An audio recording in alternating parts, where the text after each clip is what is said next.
Jadi ini mohon maaf simulasi, sedang melakukan simulasi supaya tidak terjadi seperti Pak Arifin yang lalu, dibiarkan kilobyte-nya jadi gede, nggak bisa di apa-apain. Makanya itu saya coba. Ternyata Pak Arifin nggak ada. Mohon maaf. Jadi tentu saja yang dimaksud dengan lamunan itu ada lamunannya seorang muslim itu harusnya seperti apa? Nah, seperti ini yang kita maksud. Ada 3 hal yang coba kita identifikasi di sini. Lamunannya seorang hambanya Allah.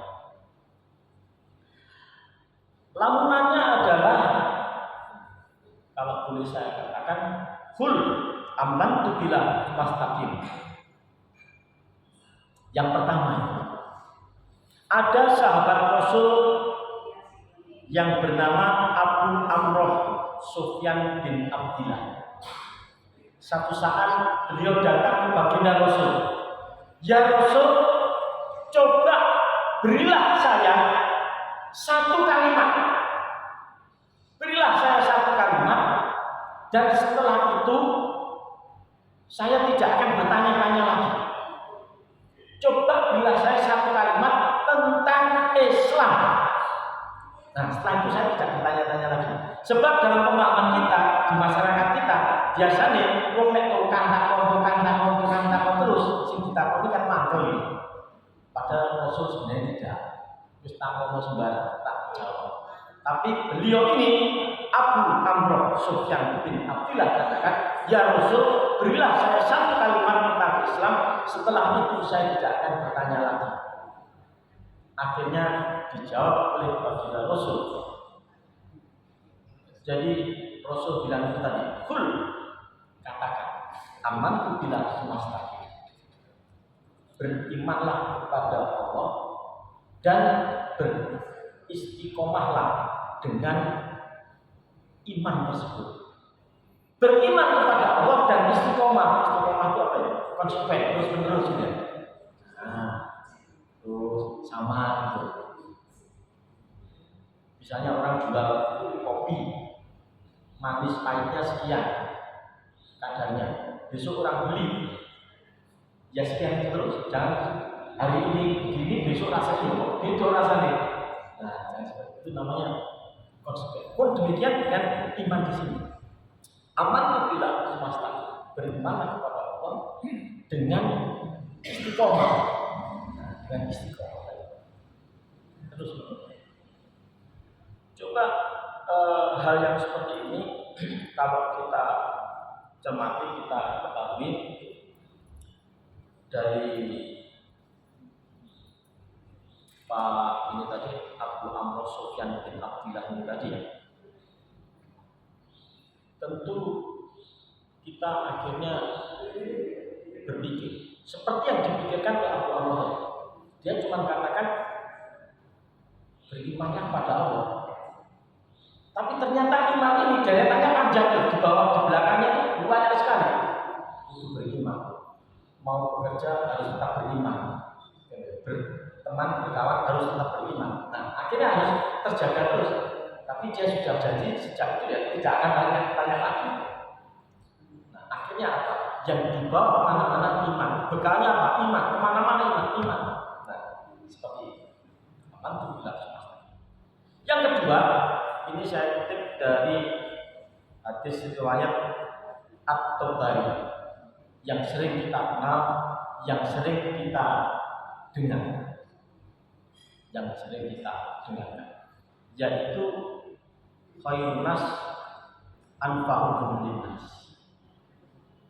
Sebaik-baik kita, sebaik-baik manusia, sebaik-baik orang itu adalah yang bermanfaat bagi orang lain. Ini ada satu buku judulnya Ketika Notaris Berdakwah, ditulis Pak Daeng Majai. Jadi sebaik-baik orang itu yang bermanfaat bagi orang lain. Artinya apa? Berarti kalau bermanfaat itu kehadirannya dibutuhkan. tidak bermanfaat, kehadirannya tidak dibutuhkan. Nah, seperti gampangnya gitu aja ya. Filosofinya sebenarnya sama seperti kita manusia ini sejak lahir sampai mati. Ini yang bagus. Ketika lahir, bayi tersebut nangis. Tapi pada saat dia nangis, orang-orang tertawa, melihatnya akan senyum tertawa. Nah, ini berarti kehadirannya dia dibutuhkan. Terus ketika dia pergi, dia meninggal, orang-orang nangis. Ketika dia meninggal, pergi nangis. Khairunas anfa'uminas. Jangan sampai terbalik. Ketika lahir orang-orang nangis. Ketika meninggal orang-orang tertawa asal. Nah, itu berarti tidak dibutuhkan keberadaannya selama ini. Apa? Nah, itu. Jadi sederhananya demikian ya. Dari yang disampaikan tersebut. Kemudian yang terakhir sudah. Padahal saya lihat masih bilang ini sudah yang terakhir. Ini yang susah ini. Iya, yang terakhir.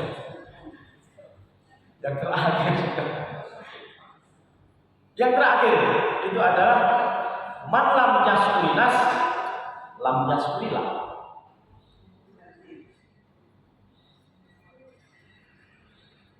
Jadi orang yang tidak mau berterima kasih kepada orang lain,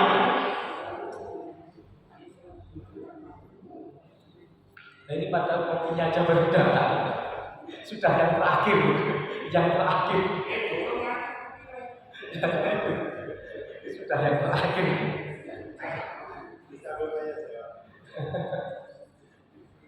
Jadi man lam yaskulinas lam yaskulillah. Orang yang tidak berterima kasih kepada orang lain, sesungguhnya dia tidak berterima kasih kepada Allah. Nah, orang yang tidak berterima kasih kepada orang lain sudah dibawakan kopi, harus terima kasih. Nah, gitu. Ojo langsung dulu kok ngene iki. Yang membuatkan man lam yaskulinas. Orang yang tidak berterima kasih kepada orang lain sesungguhnya tidak berterima kasih kepada Allah. Tapi ada tapinya ini. Ada elaborasi, ada penjelasan dari Kiai Haji Miftahul Afyan.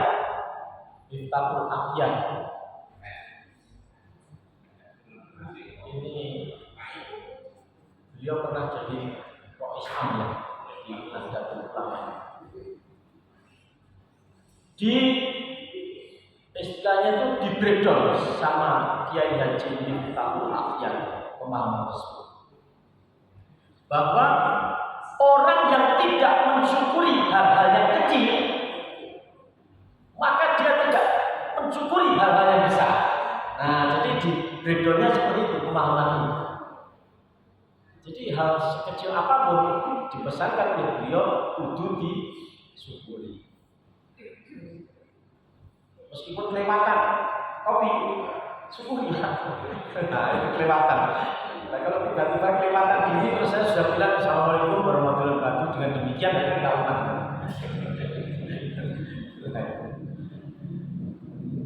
Nah, jadi itu orang yang tidak berterima kasih itu sesungguhnya tidak berterima kasih pada Allah.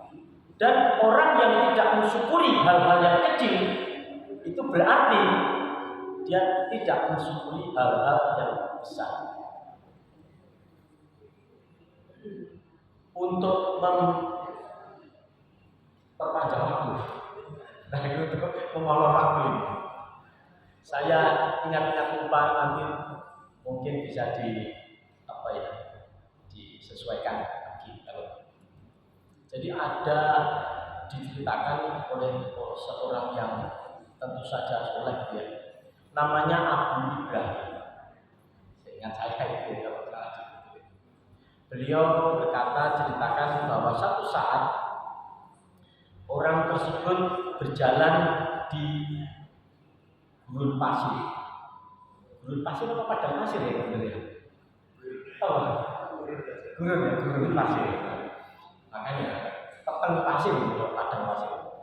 Nah di gurun pasir, jalan-jalan, akhirnya tersesat orang ini. Setelah tersesat, waktu itu kan tentu saja tidak ada map Google. Yang map Google aja tetap tersesat. Bisa diklik di situ, mengikuti map Google ternyata masuk ke bulan. Tidak sekali dua kali. Jangankan orang lain, saya sendiri pernah ke Solo Baru mencari kafe hotel, dilewatkan jalan kecil-kecil pinggir kali, mundur sudah nggak bisa. Orang-orang kampung situ yang tahu kemana mau ke kafe mau lewat sini. Nah, tersesat, tapi kemudian beliau melihat sebuah tenda atau gubuk kecil. Tenda gubuk kecil di sana. Tentu saja beliau menjadi berpikir, iki kok ono tenda neng tengah gurun pasir, sendirian tidak punya tangga, padahal di situ jarang orang lewat. Bakulan juga ono, ngamen juga ono, RT RW juga tidak ada.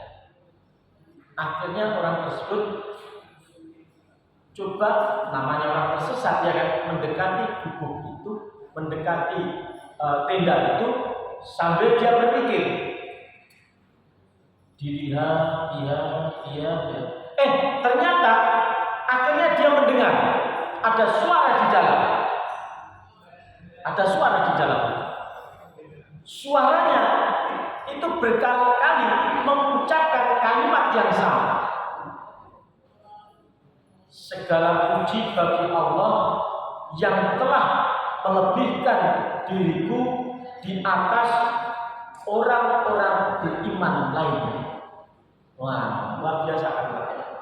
Segala puji bagi Allah yang telah melebihkan diriku di atas orang-orang beriman lainnya, bukan orang-orang biasa, orang beriman. Akhirnya orang ini kan berpikir melebihkan diri di atas orang-orang beriman, tapi kok tinggalnya di gubuk, kan gitu ya, di tenda. Akhirnya didekatilah tenda itu. Suaranya tetap sama, terus dibuka, orangnya mendengar, orangnya tahu. Nah kita sinten nggih,